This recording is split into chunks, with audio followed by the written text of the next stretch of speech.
रघुपुर गांव से 3 गांव आगे है बिलासपुर नाम का गांव। वहां के वैद्य है मनोहर लाल, दूर दूर तक जिनका नाम था। आसपास के गांव में किसी की भी तबीयत खराब हो, मनोहर लाल जी को ये सब बुलाते थे। ऐसा ही एक दिन अचानक ये कैसी आंधी बरसात आ गई। सारे आम झड़ जाएंगे, बचेगा एक भी नहीं शायद। कैसी बिजली कड़क रही है, घर के अंदर बैठकर भी कैसा डर सा लग रहा है। चलो खिड़की दरवाजे सब सही से बंद कर देता हूं। ऐसे में ही मनोहर लाल के दरवाजे पर कोई आके दस्तक देता है। अरे इस वक्त कौन आ गया? इस आंधी तूफान में भी चलाया क्या? दरवाजा खोलना भी ठीक रहेगा? वैद्य महाशय, वो वैद्य महाशय, क्या आप हैं? बड़ी मुसीबत में पड़ के आपके पास आया हूं इज्जत। जरूर कोई आया है, मुझे ही बुला रहा है शायद, पर आसपास का तो कोई नहीं लगता। चलो जाकर देखता हूं क्या बात है। ये सोचकर मनोहर लाल दरवाजा खोलने आगे बढ़े। दरवाजा खोलते ही देखा एक अधेड़ आदमी, नंगे बदन, पहने हैं बस एक धोती, चेहरे पर चिंता की लकीरें साफ थी। अरे तुम कौन हो? इतनी रात इस तूफान में क्या चाहिए? तुम्हें तो पहचान भी नहीं पा रहा हूं। वैद्य महाशय, मुझे बचाइए, बचाइए मुझे। ये कहकर गोपाल वैद्य जी की पैर पकड़कर रोने लगे। वैद्य ने महसूस किया गोपाल के दोनों हाथ जैसे पूरे बर्फ की तरह ठंडे थे। तुरंत वैद्य ने अपने पैर हटाकर कहा, अरे अरे क्या कर रहे हो? छोड़ो छोड़ो, क्या हुआ बताओ मुझे। वैद्य महाशय, आप मेरी बेटी को बचा लीजिए कृपया। उसकी तबीयत बहुत खराब है। क्यों? क्या हुआ है तुम्हारी बेटी को? मेरी बेटी को काला बुखार हो गया है। वैद्य महाशय, आप जल्दी चलिए। अरे लेकिन जाना कहां होगा? इस आंधी बारिश में अब कैसे जाऊं? तुम अभी जाओ, कल सुबह आना, फिर मैं कल सुबह जाकर देख आऊंगा तुम्हारी बेटी को। नहीं नहीं वैद्य महाशय, आप कृपया अभी चलिए। मेरा घर रघुपुर में है, बस ये 3 गांव बांध। लेकिन इस आंधी बारिश में इतनी रात को कैसे जाऊं? उसकी आप चिंता मत कीजिए। नदी के घाट पर मेरी नावबंदी है, तो मैं खुद अपनी नाव से आपको ले जाऊंगा। आप बस चलिए कृपया। अच्छा ठीक है, रुको, घर से मैं एक छतरी और अपना दवा का बक्सा लेके आता हूं। फिर मनोहर लाल अपने घर से एक छतरी लेकर आए और उस आंधी बारिश में गोपाल के साथ उसके घर की तरफ चलने लगे। घना अंधेरा था चारों तरफ और मूसलाधार बारिश भी। एक पतली सी कच्ची सड़क पर गोपाल के पीछे पीछे चल रहे थे वैद्य। गोपाल आगे आगे चल के रास्ता दिखा रहा था। वैद्य के मन में एक डर सा बैठने लगा, जैसे वो थोड़े कांप उठे। इतनी रात को इस बारिश में इसके साथ इतनी दूर जाना क्या मेरे लिए ठीक है? क्या हुआ वैद्य महाशय, क्या सोच रहे हैं? आइए, वो देखिए, घाट पर मेरी नाव बंदी है। हाँ अच्छा ठीक है, चलो।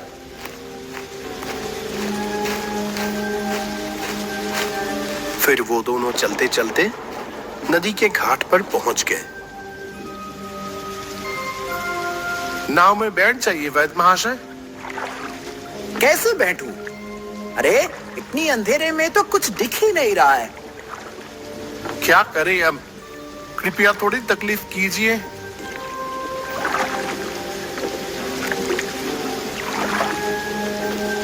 फिर मनोहर वैद्य जैसे तैसे गोपाल की नाव में बैठ गए। बारिश अभी भी नहीं रुकी थी, बादल गरज रहे थे। इतना अंधेरा है कि कुछ दिख ही नहीं रहा ठीक से। कोई गीदड़ कुत्ते की आवाज भी नहीं आ रही।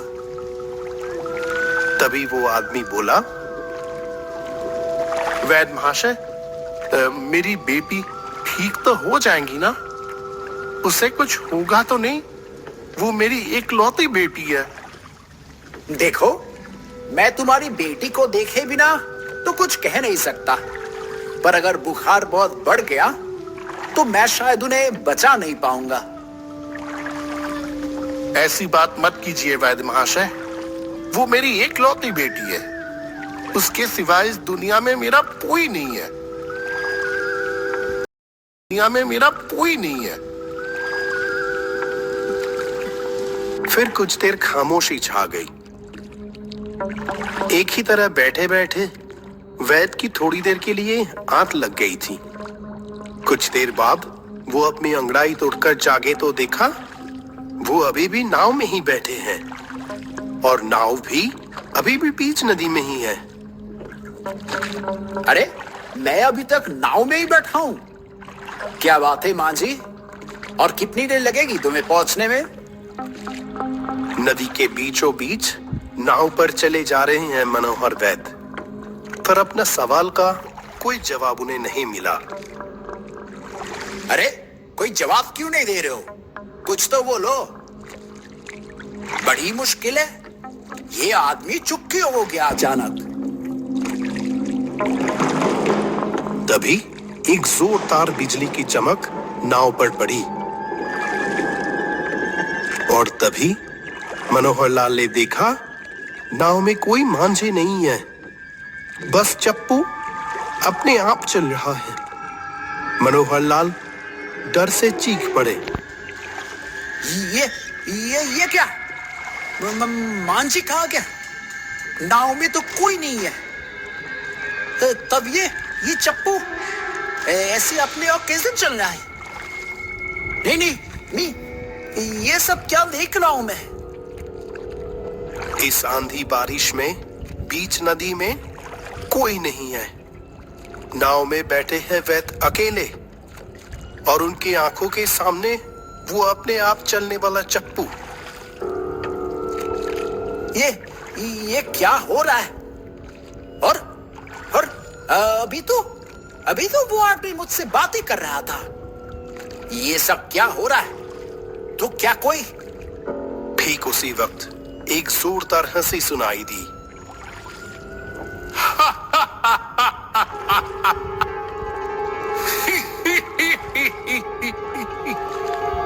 कौन है ये? कौन हंस रहा है ऐसे?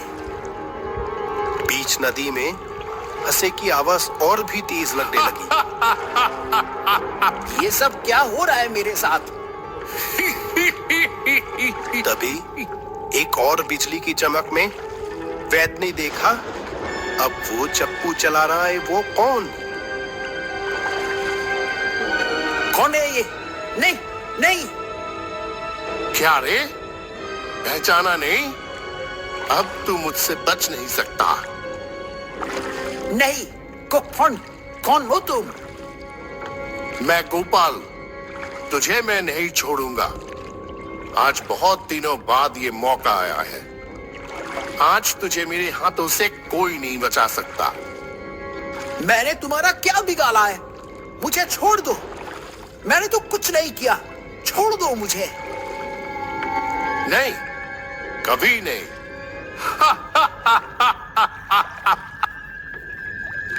डर के मारे मनोहर लाल के दिल की धड़कन जैसे दुगनी हो गई।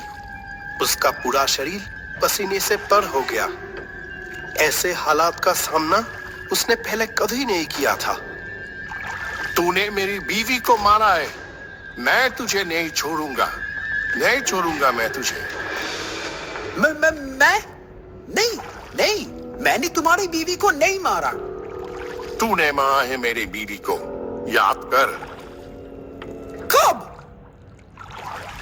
याद कर। ठीक ऐसे ही एक आंधी तूफान वाली रात में। घर पर है वैद महाशय? इस आंधी तूफान वाली रात में फिर कौन आ गया? मैं गोपाल हूं वैद महाशय।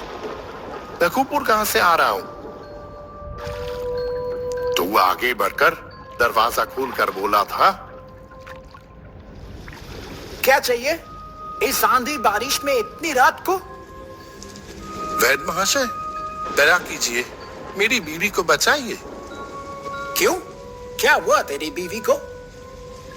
मेरी बीवी बड़ी बीमारी में पड़ी है वैद महाशय, आप कृपया चलिए। अभी कहीं जाना मुमकिन नहीं है। अभी घर जा, मैं कल सुबह देखूंगा। इस बारिश में मैं अभी कहीं नहीं निकलने वाला। नहीं नहीं, कल सुबह नहीं, कृपया आप अभी चलिए वैद महाशय, अभी। उफ, क्या मुसीबत है यार ये। ठीक है, रुक।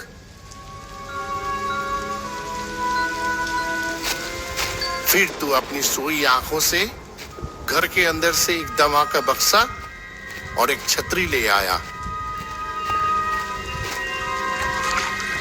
फिर मैं अपनी नाव से तुझे मेरे घर तक ले गया था, लेकिन तूने मेरी बीवी को गलत दवा देकर उसे मार डाला है। नहीं नहीं, मैंने नहीं मारा। मैं क्यों गलत दवा देने जाऊंगा तुम्हारी बीवी को? क्योंकि वो थी एक अंधेरी रात, तूने एक दवा देने की जगह दूसरी दवा दे दी थी। बाद में मैंने एक और वैद्य को दिखाया वो दवा, और उसने ही मुझे बताया तूने मारा मेरी बीवी को। तू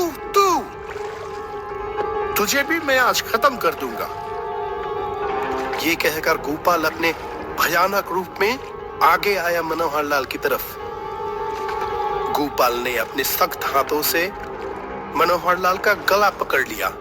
बचाओ, कोई मुझे बचाओ। कोई तुझे बचाने नहीं आएगा।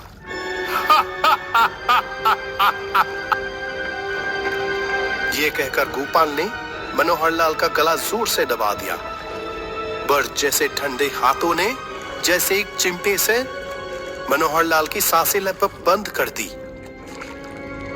आखिरकार मनोहर लाल की जब हालत बहुत खराब हो गई, तब गोपाल ने उन्हें नदी की पानी में फेंक दिया, और फिर गोपाल और उसके नाव बीच नदी में कहीं गायब हो गए।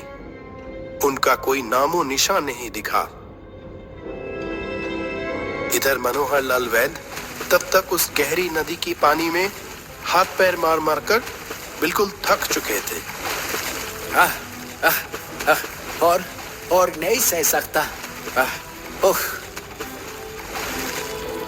जब वो लगभग बेहोश होने ही वाले थे, तब दूर से एक नाव आती हुई दिखाई दी उन्हें। अरे, उस बीच नदी में कोई डूब रहा है क्या? कौन है वहां? रामू माझी तेजी से नाव चलाकर वैद्य के पास आ पहुंचा। रामू बिलासपुर गांव का ही मछुआरा है। वैद्य को देखते ही पहचान गया। अरे, ये तो वैद्य महाशय है, लेकिन आपकी ये हालत किसने की? उठिए उठिए, नाव में बैठिए, मेरे हाथ पकड़ लीजिए जोर से। थोड़ा संभल कर सांस लेकर वैद्य ने सब कुछ रामू को बता दिया। आप गोपाल की नाव में बैठे थे? वो तो आज से करीब 7 साल पहले ही मर गया था। जब उसकी बीवी मरी, उसके बाद गोपाल की बेटी भी मलेरिया से उसके 7 महीने बाद ही मर गई। बहुत बचाने की कोशिश किया, पर बचा नहीं सका, और गोपाल बेचारा गम के मारे आत्महत्या कर ली। शायद हक से बदला लेने के लिए ही उसकी आत्मा इतनी दिनों तक रुकी हुई थी। सचमुच आज मैं बहुत बड़े खतरे से बच गया।